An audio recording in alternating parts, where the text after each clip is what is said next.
Hey guys, welcome back to Fragments of Faith. If you're listening or watching and you haven't yet, would you guys take a second to do all the podcast things? Like, follow, subscribe, share on whatever platform you're on. I know it sounds like a script, I say it every time, but it really does help. And more importantly, it helps this conversation reach people who might actually need it. Yeah, and if this podcast has been meaningful to you, that's honestly the best way to support it. Yeah, and I think this episode especially because we're talking about something that doesn't get talked about very often. Yeah, what are we talking about today? I want to talk about what faith feels like after certainty is gone. Not faith as an idea or a belief system, but faith is something that I've lived and what it feels like when the ground I was standing on isn't solid anymore. I used to feel very safe in my faith. I wasn't hyper religious in the way that most people usually mean that, but I was basically always at church. I mean, I was doing youth group, Wednesday night supper, Sunday school, big church on Sundays, church camp. We even did the Living Nativity at Christmas. But if I'm being totally honest, I mostly volunteered so I could pet the camel. Her name is Karina. But I went to Christian school all 12 years. I grew up Southern Baptist. We prayed before dinner, and I just sort of accepted the faith that I was handed. And we lived comfortably in Christianity. I mean, prayer worked, God was good. And that confidence wasn't something that I chose or wrestled with. I mean, it was just something I inherited, and I never had a reason to question it until I did. And the thing is, my certainty didn't collapse all at once. It didn't happen the day that my children died. It happened slowly over years in ways I didn't really understand until Riley and Harrison were gone. It happened in the long nights when I begged God with everything in me to heal my children. And then eventually I stopped asking for healing and I just begged for relief from their pain. And somewhere along the way, faith stopped feeling hopeful. It started feeling desperate. I didn't fully recognize what had broken until after Harrison died. He was the one that passed away first. I remember sitting in a funeral home feeling like God had left me. And then 7 months later, I was back in that same funeral home for Riley's funeral, and the sadness had shifted into something else entirely. I was angry, really angry.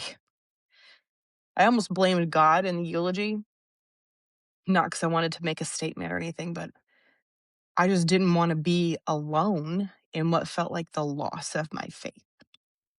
I knew I couldn't, though. I mean, I live in the Bible Belt. Blaming God would have made people angrier, very deeply uncomfortable. So it would have raised questions I didn't have the energy to answer. What I felt in that moment wasn't peace or faith. It just I just felt pressure to make other people comfortable in the middle of my own grief, even when I didn't really think I believed anymore. At that point, I was certain of one of three things. Okay, either God didn't exist, or he wasn't all powerful, or he wasn't all loving. I could not reconcile an all loving God who would allow this kind of suffering. And if he was loving, then he must not have been powerful enough to stop it. And if he was powerful enough to stop it, then he wasn't loving. The math just stopped mathing for me. I've gone over that math like thousands of times. I, I still do, and it doesn't resolve. Growing up, I never remember feeling like God wasn't there. Even when my kids were sick and I was praying over them. But now faith just feels like uncertainty. I honestly don't know if I believe in the Christian God anymore. I mean, I do think there's something bigger out there, but I know I don't have the faith in the same way that I once understood it. And I think that's the part that people seem to struggle with the most. They want my doubt to be temporary, and maybe it is. I mean, I guess if it wasn't, I wouldn't be here with you guys, right? But they want to say things like, you'll come back to God eventually. And that feels insulting. It feels like I'm being treated like a kid who's running away from home at 8 years old because I couldn't have chocolate for dinner. Like this is a phase or it's just a rebellion. Like I didn't earn every ounce of this uncertainty. One of the phrases that angers me the most is God can handle your anger. I don't really care what God can handle, you know? I care about what I can handle. And I'm tired of other people being uncomfortable with the fact that I may or may not want to be a Christian anymore. I don't understand why my faith, or right now, my lack of it, seems to belong to everybody else. So faith used to feel like safety. Now it feels like work. And faith costs me energy I don't have. It costs pretending I'm okay with things that I'm not okay with. It costs swallowing my anger so other people can stay comfortable. It costs showing up to a relationship where I feel like I'm the only one that's talking, you know? And I don't really want to do that anymore. People assume that doubt means failure, but I think faith changing doesn't mean that you failed in some way. And I know that people maybe assume that doubt means I'm lost, but I think I should be allowed to stop performing my belief for other people. Because right now, faith is not something that I have, and that has to be okay, right? I'm not trying to alienate anybody. I'm not trying to convince anyone to leave their faith. And I'm not trying to make a point. I just don't want to lie anymore to myself or anyone else. So if you're listening and this is where you are, if you're sitting in uncertainty, unsure of what you believe or where you land or whether faith even fits you anymore, I just wanted to say this out loud so that you guys know that you're not alone. You don't have to have answers and you don't need certainty. You don't know anybody an explanation for where you are. Sometimes the most honest thing you can say is, I don't know. I don't think that means that anybody's failed. I just feel like that's where I am right now. I mean, I'm not finished. I'm just not certain. And I'm trying to be honest about it.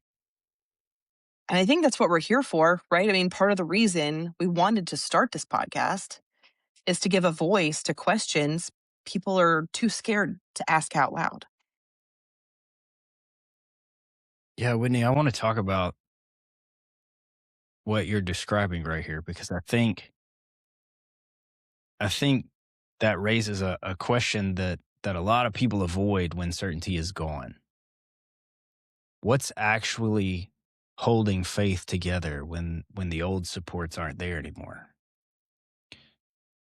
As a pastor, I believe that there are moments when faith isn't just questioned, it's disoriented.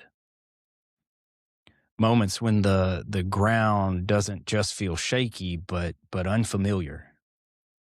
When the assumptions that once held everything together no longer do. And I don't think it's dishonest to say that disorientation is real. But I also don't think it's the same thing as clarity. Scripture actually gives us language for this. Not neat language, but honest language. In Psalm 73, the writer says, "Surely in vain I have kept my heart pure." That's not rebellion. That's confusion. That's someone looking at their life, looking at their suffering and their faith and saying, the story I was told doesn't match the life I'm living. And then, and I know you said you hate the story of Job, but there's Job. Not the version we sanitize, but the one who says, I cry out to you, but you do not answer me. Job isn't pretending that God is silent because he's angry. Job's angry because God feels silent. And scripture doesn't correct that. It lets it stand. But scripture also doesn't let confusion become the final authority. That's where I think that you and I may be sitting at different angles to the same table. Because when certainty is gone, something else always moves into the center. Sometimes it's honesty, sometimes it's grief, sometimes it's anger, and sometimes, quietly, it's ourselves. There's a line in Proverbs that says, trust in the Lord with all your heart and lean not on your own understanding. That verse gets misused a lot, but notice what it assumes. It assumes that our understanding will at some point become insufficient. Not sinful, insufficient. And the danger in seasons like this isn't doubt itself. The danger is letting disorientation decide what is real and what's not. I hear you naming how faith feels now. And what I want to name is that feelings are honest, but they're not neutral. Scripture never asks us to ignore how faith feels, but it also never asks us to build truth on feelings alone. Jeremiah says the heart is deceitful above all things. That's not an insult, it's a warning. Not every internal voice deserves equal authority. And I want to say this carefully because I'm not trying to win a point here. I'm not trying to change your mind in this one episode. But there's a difference between saying, I don't know where God is, and saying, God must not be who I thought he was. Scripture gives us permission for the first, but it's much more cautious about the second. Jesus himself cries out, my God, why have you forsaken me?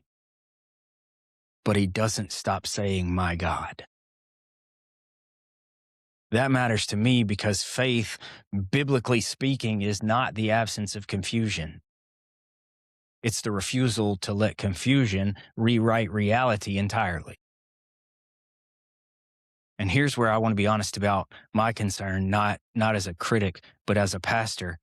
When faith becomes primarily about how it feels, it slowly shifts from trust to self-protection, from surrender to control, from God as authority to self as authority.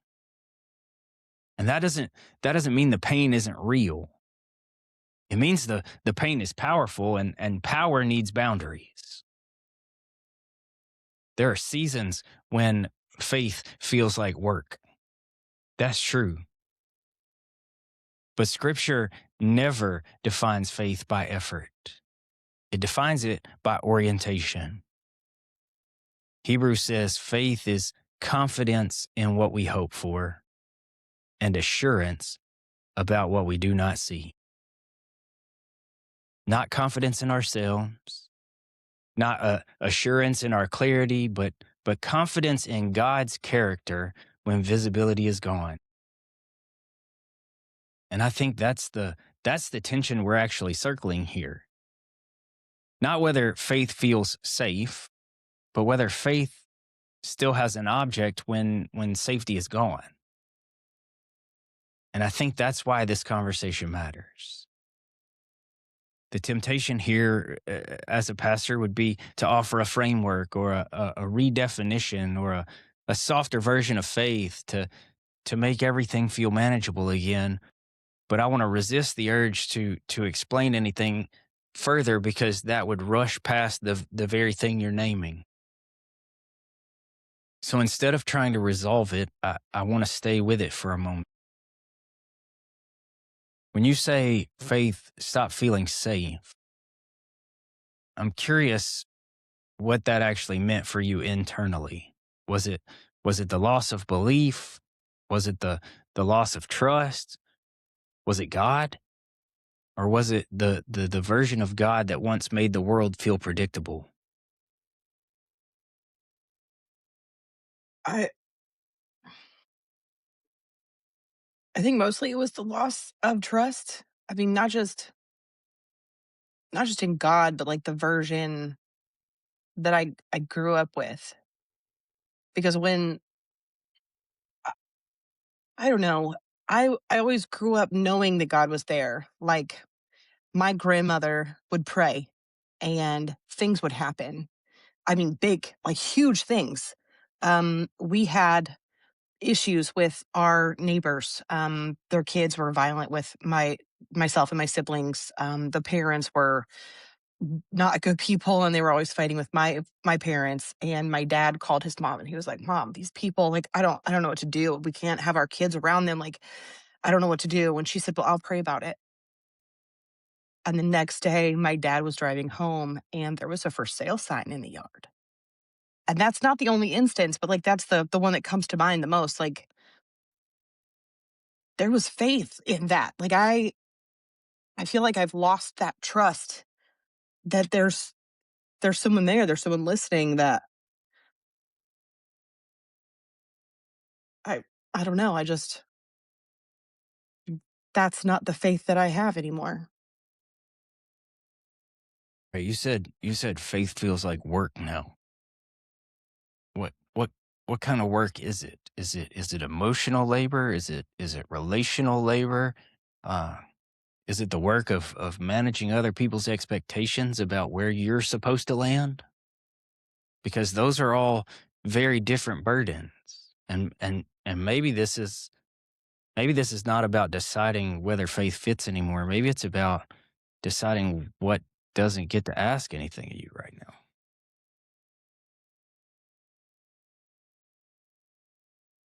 I'm not even sure where I would start with that.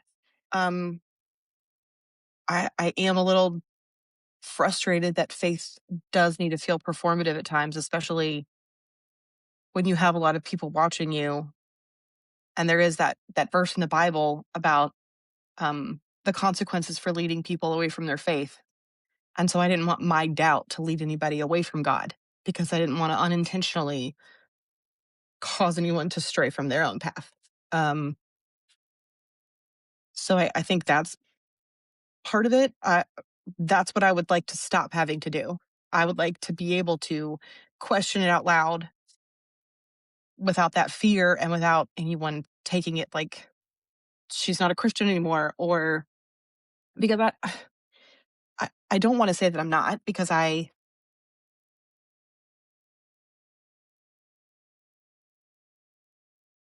mean, I'm still here. I'm still trying to believe, but I just don't want to have to perform it for other people. Yeah, you said something toward the end, and I really thought you were about to say it again. Um, you said sometimes the most honest thing you can say is I don't know. And that doesn't mean you failed, and I agree with you there. But I'm curious what I don't know actually feels like to live inside of. Does it feel like loss? Does it feel like relief or grief or just like this space? Because those can all exist at the same time. So what does that feel like to live in that I don't know spot? I guess part of it feels like loss because I did have this relationship and I did have this faith and I did have this like expectation almost. And so there's kind of loss and grief because I'm grieving this relationship that I thought I had and this certainty that I absolutely had. Um, but I'm not really sure where I am right now. So I guess also that space, like it just feels like space. Yeah, there are moments when uncertainty isn't insight. It's disorientation. It's realizing that the map you were given no longer works and you don't have another one yet. And there are a lot of people living there right now, trying to figure out what they believe, what they still feel is true, uh, what they no longer are willing to pretend about. So I think that's why we started doing this. It's why we created the space on our website for people to share their story. Not testimonies, not conclusions, not tidy faith arcs with a lesson at the end, but honest stories from people who are still in it, because naming where you are does something. It takes what's been circling in your head and it gives it shape. It turns isolation into something shareable. Some of those stories come from faith that feels fragile. Some from doubt that feels heavy. Some from some places that don't have language yet. There's no expectation to explain or defend anything here. No pressure to know where it leads. Stories can be shared anonymously. They could be signed. They could be brief. They could take their time. What matters, if you're listening, is naming where the map stopped working. It's not about fixing faith or walking away from it. It's about telling the truth and letting that truth exist outside your own head. So if you're standing somewhere unfamiliar, if the map doesn't work anymore and the next step isn't clear, that space is there for you. And we're going to keep having these conversations. We'll see you guys next week.